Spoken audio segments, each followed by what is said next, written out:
How do you do? It's time for Fig Ultra Review.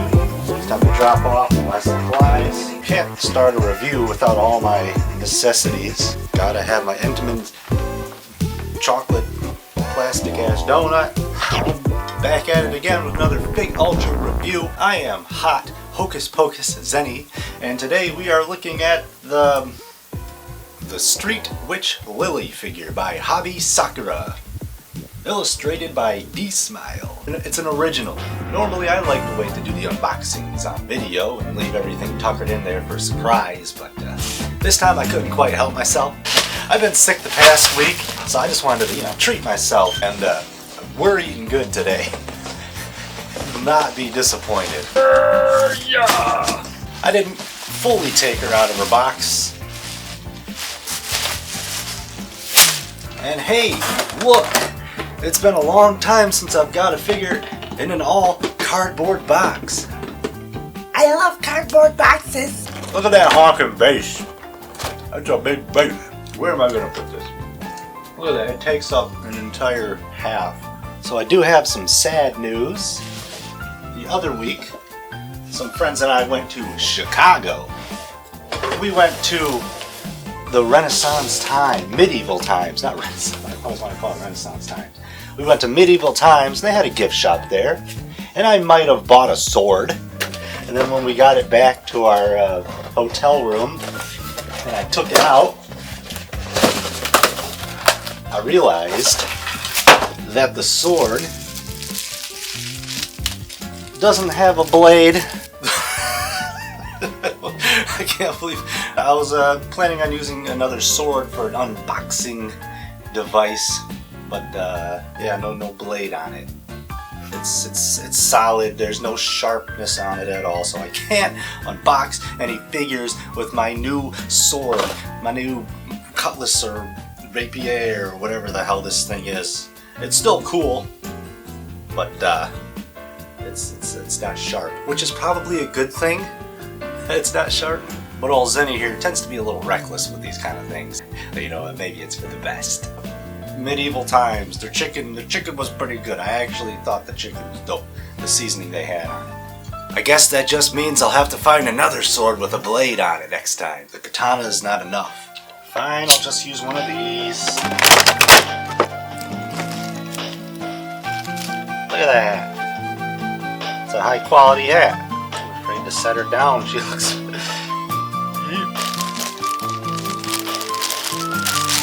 gonna use my 2005 middle school photo album. Can we find me? Where's 2005 Zenny? There he is. Goober. Still look the same. So fans of the channel might know that I'm kind of a bikey boy. I'm a bicycle enthusiast. Not really. But one of my collecting niches is finding characters on bicycles. But here she is, the newest bikey girl to join the collection. This was another figure in the insta-purchase category. A witch on a bike? How awesome is that? Because she's not actually on the bike, she's walking it. But same deal. People laugh at my channel, kind of the figures that I review. That I'm always reviewing these weird, obscure figures. It's just my thing. They need their moment to shine too. Can't always get the popular stuff. I'm not reviewing the figures that you guys want, but I'm reviewing the figures that you guys didn't know you needed. But I unfortunately do have some sad news.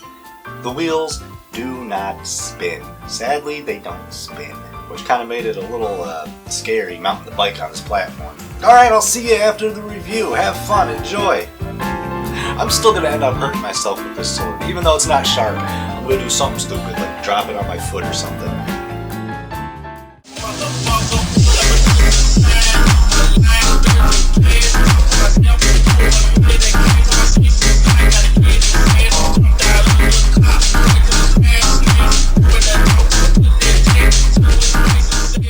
Bad news, dudes. Well, for me, the original script I wrote for this review apparently was nuked. I don't know what happened to it or how it got deleted, so instead of giving up, I'm going to write a whole new review.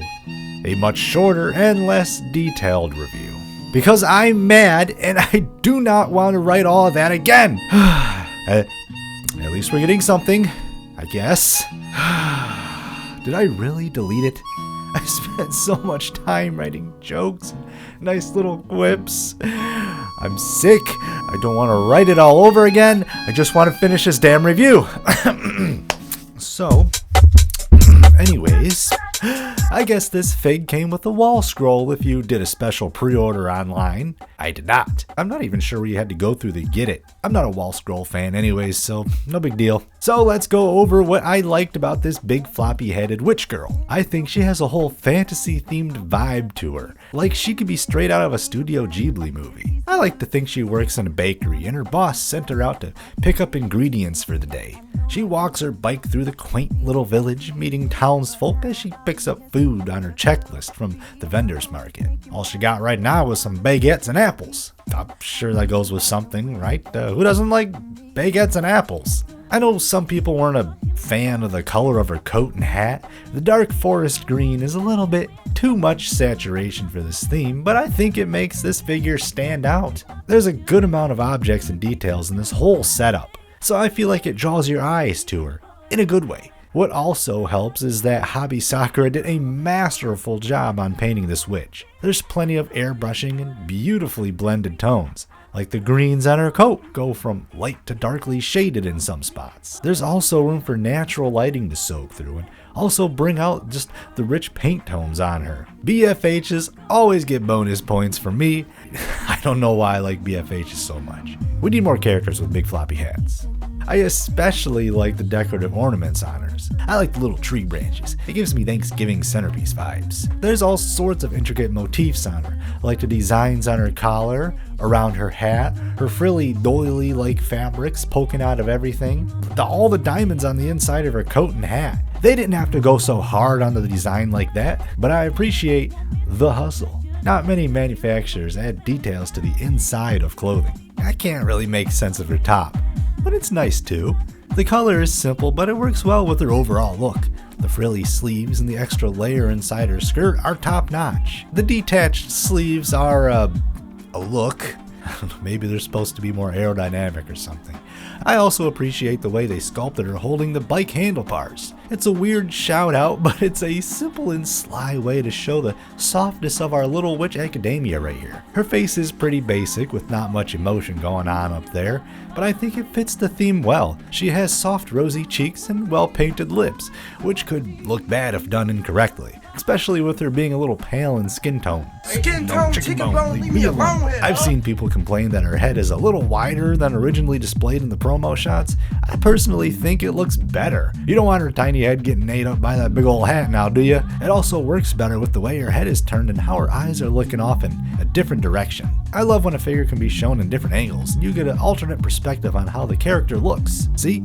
You can go from below, above, front and back, and side to side. Also, her eyes are pretty dope. I love the sporadic bits of bright orange entangled in her outfit. She even got some in her hair. Shout out to the hair tucked behind the ear. Hair tucked behind the ear gang, where you at? Also, the food in her basket has no right looking this good. Why is the food so highly detailed more than everything else on this figure? The bread has cracks in it from the heat making it rise. Some of the apples still have leaves on their stems. They're nice and shiny too. Okay, how about some complaints now? Her bike was pretty weak in quality. It's very flimsy. Like, I could easily snap it like breaking an uncooked spaghetti noodle in half. It was very tricky and finicky to peg it into the base. I'm never a fan of inserting a figure into a base where you have to physically stretch it to match where the peg holes line up. I really had to maneuver her to get her to line up with the bicycle.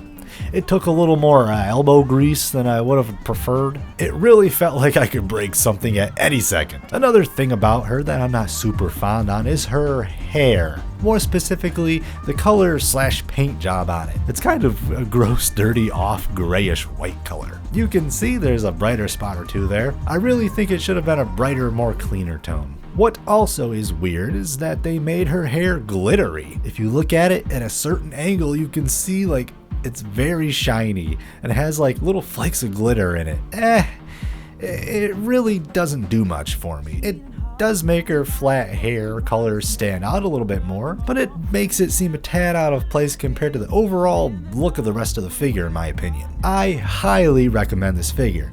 It's a simple and charming design with a fairly unique look to it. The witchy fairy tale aesthetic is a total win for me. Plus, she's got a bike! Sadly, the wheels don't spin. So, I have to knock it down a few points. At least her ride has some finer additions to it, like the leather seat, the grooves along the tires. There's even some fancy touches of paint on the frame and pedals of the bike. It's not as nice as my Suzuha's from Steins Gate bike, but it's not too shabby. I am super happy to have Miss Lily in my collection, and another figure in my bikey brigade. Now, I need the cyclist Miku Figma. Who wants to get it for me? Should I open a P.O. box? The base is also a great added touch. Even the cobblestones have some varying characteristics to them. Those are some bricks. I've seen figures with other cobblestone street bases that are missing any or pretty much all detail, even though it's a big boy of a base. Hey, thank you for giving them stones some life to them. She's not popping a sick fucking wheelie or holding a Dr. Pepper, but I'm excited to display her with the rest of my gang. I recommend the Witch Lily figure if anyone is interested in a bike riding witch. Brooms are overrated. Well, there you go. That's our Witch Lily right there. She's a simple figure, but I'm a simple man. Thank you so much for watching the review. Feel free to follow me on any of my socials. I always appreciate that. I'm on the X, I'm on the Instagram, I'm on the Discord. Come and find me. Come and say hello. The Detroit Anime Club is always selling sick swag. I got t-shirts, I got stickers, I got keychains. I got a new standee coming in that I'm super stoked about. During the time of the recording this, it's probably going to be already on the market by the time I get this uploaded. So much love, you guys are the absolute best. Thank you so much for watching this vid again. Have a wonderful day. Bye. Should I just like one-up myself and get like Cloud's like Buster Sword? I gotta get the Gunblade from Final Fantasy VIII. There we go. I'll just get like next review. I'm just gonna have a giant Gunblade or like Nero's sword from Devil May Cry.